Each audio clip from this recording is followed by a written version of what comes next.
സദാശിവസമാരംഭാം ശങ്കരാചാര്യമധ്യമാം അസ്മദാചാര്യപര്യന്താം വന്ദേ ഗുരുപരമ്പരാം. അമ്മേ നാരായണ, ദേവീ നാരായണ, ലക്ഷ്മീ നാരായണ, ഭദ്രേ നാരായണ.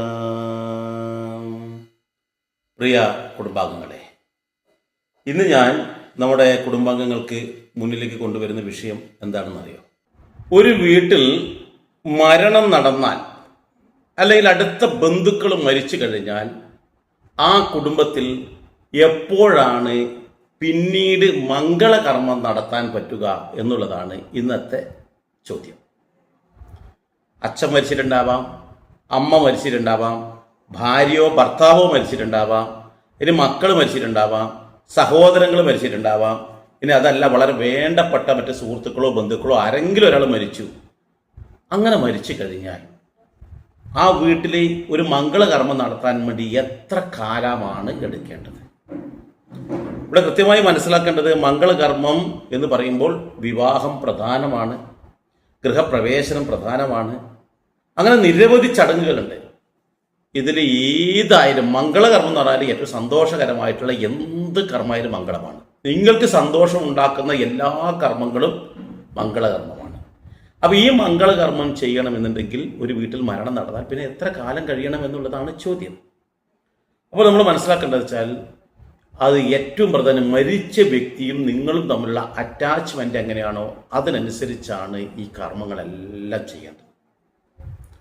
മരിച്ചത് അച്ഛനോ അമ്മയോ ആണ്, അല്ലെങ്കിൽ ഭാര്യയാണ് ഭർത്താവാണ്, ഇല്ലെങ്കിൽ മക്കളാണ്, ഇത്രയും അടുത്ത് വന്നു, ഇതിനെല്ലാം നമ്മുടെ വീട്ടിൽ തന്നെയുള്ള മുത്തശ്ശിയോ മുത്തശ്ശനുമാണ്.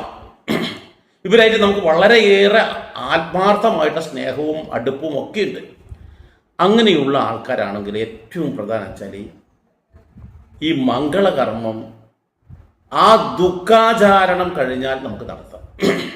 ഈ ദുഃഖം നിഴലിക്കുന്ന അന്തരീക്ഷത്തിൽ ഒരു കാരണവശാലും മംഗളകർമ്മം ചെയ്തു കഴിഞ്ഞാൽ അത് മംഗളമാകില്ല എന്നാണ് മനസ്സിലാക്കേണ്ടത്.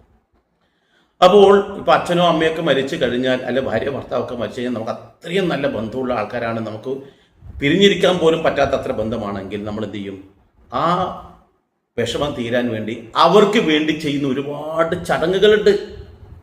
ഈ ചടങ്ങുകൾ നമ്മളാണ് നേതൃത്വം കൊടുക്കേണ്ടത്. അങ്ങനെയാണെങ്കിൽ ആ ചടങ്ങുകൾ തീരാൻ വേണ്ടി 1 വർഷമാണ് എടുക്കുക.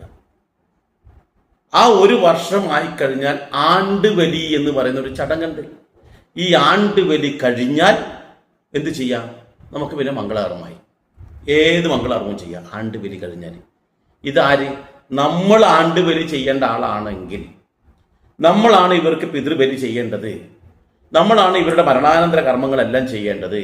നമ്മൾ അവരായിട്ട് അത്ര കണ്ട് അറ്റാച്ച്മെൻ്റ് ഉള്ള ഒരാൾക്കാരാണെങ്കിൽ ആ ആണ്ടുബലി കഴിഞ്ഞാൽ പിന്നെ പിതൃക്കളായിട്ടുള്ള ഈ മരിച്ച വ്യക്തിയുമായിട്ടുള്ള എല്ലാ ഇടപാടുകളും അവിടെ തീർന്നു.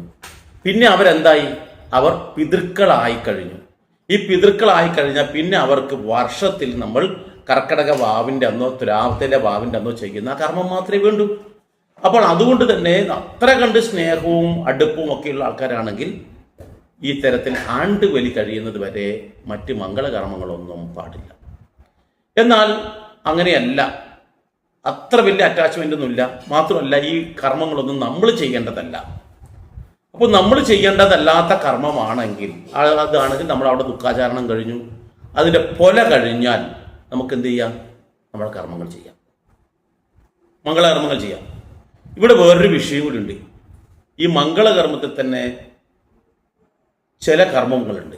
അതെന്താണെന്ന് വെച്ച് കഴിഞ്ഞാൽ, ഉദാഹരണത്തിന് കുട്ടിയുടെ ചോറൂണ് എന്ന് പറയുന്ന ചടങ്ങ്, ചെറിയ കുട്ടിയുടെ ചോറൂണ്, നാമകരണം എന്ന് പറയുന്ന ചടങ്ങ്, കാരണം പാല് കൊടുക്കൽ, കുട്ടിക്ക് പാല് കൊടുക്കുന്ന ചടങ്ങ്, അങ്ങനെയുള്ള ചടങ്ങുകൾ നിർബന്ധമായിട്ടും ഈ പറയുന്ന പൊലയോ ബാലായോ എന്താ വെച്ചാൽ ഈ മരിച്ചവരുടെ ദുഃഖമൊക്കെ ഉണ്ട്. അപ്പോൾ ആണ്ടുബലി കഴിയാൻ വേണ്ടി നിൽക്കേണ്ടതില്ല. പൊലയുള്ള സമയത്ത് ചെയ്യണ്ട. ആ പൊല കഴിഞ്ഞാൽ, മരിച്ചു കഴിഞ്ഞാൽ 10 ദിവസത്തെ പൊലയും 11ാം ദിവസത്തെ ശുദ്ധിയും കഴിഞ്ഞ് 12 ദിവസത്തിനപ്പുറം എപ്പോൾ വേണമെങ്കിലും എന്ത് ചെയ്യാം, ഈ പറയുന്ന നൂലുകെട്ട് ചടങ്ങ് അത് 28-ന് കെട്ടേണ്ടതാണ്.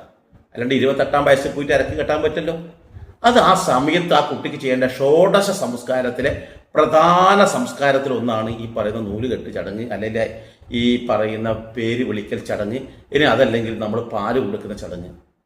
കാരണം അതുവരെ അമ്മയുടെ അമ്മിഞ്ഞപ്പാല് മാത്രം കുടിച്ചു വന്ന ആ കുട്ടിക്ക് ഇനി പുറത്തുള്ള ഭക്ഷണം, അമ്മയുടെ ഈ ശരീരത്തിൽ നിന്ന് വെളിയിലുള്ള ഭക്ഷണമായിട്ട് കൊടുക്കുന്നത് ആദ്യം പശുവിൻ പാല. അപ്പൊ അത് ആ സമയത്ത് നമ്മൾ കൊടുത്തില്ലെങ്കിൽ 1 വർഷം വരെ കാത്തിരുന്നിട്ടുണ്ടെങ്കിൽ കുട്ടിയുടെ ആരോഗ്യം ക്ഷയിക്കും, ചിലപ്പോൾ മരണം വരെ സംഭവിച്ചേക്കാം.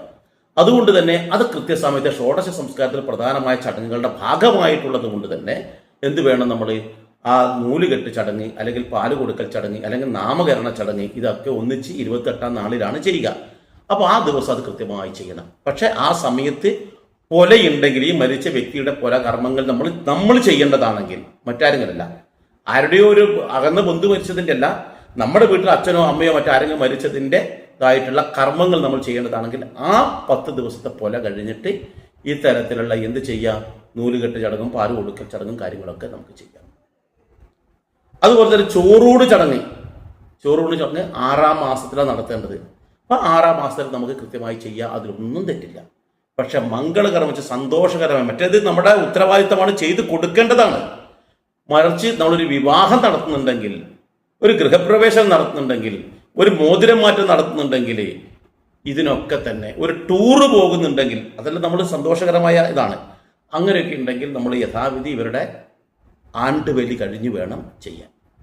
അതിനെല്ലാം ഈ അത്ര അറ്റാച്ച്മെൻറ്റിൽ നമ്മൾക്ക് ഈ ബലികർമ്മങ്ങളും കാര്യങ്ങളും ചെയ്യാത്ത ആൾക്കാരാണ് ചെയ്യേണ്ട എന്നുണ്ടെങ്കിൽ, നമ്മൾ നേരിട്ട് ശ്രാദ്ധം കാര്യങ്ങൾ കൊടുക്കാത്ത ആൾക്കാരാണെങ്കിൽ നമുക്ക് പൊല കഴിഞ്ഞാൽ നമ്മൾക്ക് ഈ കർമ്മങ്ങളെല്ലാം തന്നെ ചെയ്യാം, ഒരു വിഷമമില്ല. നമുക്ക് നമ്മളെ ഒരു കുടുംബത്തിൽ വേറൊരാളാണ് മരിച്ചത്, നമ്മളെ ബന്ധുക്കളാണ്, അങ്ങനെയാണെങ്കിൽ പോലും നമ്മുടെ ദുഃഖം, ചിലപ്പോൾ ദുഃഖാചരണം നമുക്ക് കർമ്മമൊന്നും ചെയ്യേണ്ട, പക്ഷെ നല്ല ദുഃഖവും കാര്യങ്ങളുണ്ട്, അവർ മരിച്ചതിൻ്റെ ടെൻഷൻ വേറെ തന്നെ ഉണ്ട്. അങ്ങനെ ടെൻഷൻ ഉണ്ടെങ്കിൽ 41 ദിവസം കഴിഞ്ഞതിന് ശേഷം നമുക്ക് ചെയ്യാം. ആ ടെൻഷൻ തീരൻ, അതായത് ദുഃഖാചരണം ഒരു 41 ദിവസം കൊണ്ട് നമുക്ക് പൂർണ്ണമായിട്ട് മനസ്സും ശരീരവും എല്ലാം നമ്മൾ ഓടിച്ചാടി നടക്കാൻ പ്രാപ്തിയാകുന്നുണ്ടെങ്കിൽ നമുക്ക് ആ സമയത്ത് എന്ത് ചെയ്യാം, ഈ കർമ്മം ചെയ്യാം. അതിന് 1 വർഷം കാത്തിക്കണ്ട.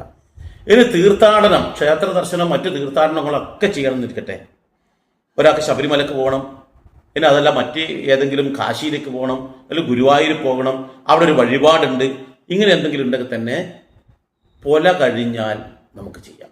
അത് അച്ഛൻ മരിച്ചാലും വേണ്ടില്ല, മക്കൾ മരിച്ചാലും വേണ്ട, അത് ക്ഷേത്ര ദർശനത്തിന് വേറെ തന്നെ ഒരു കാര്യം.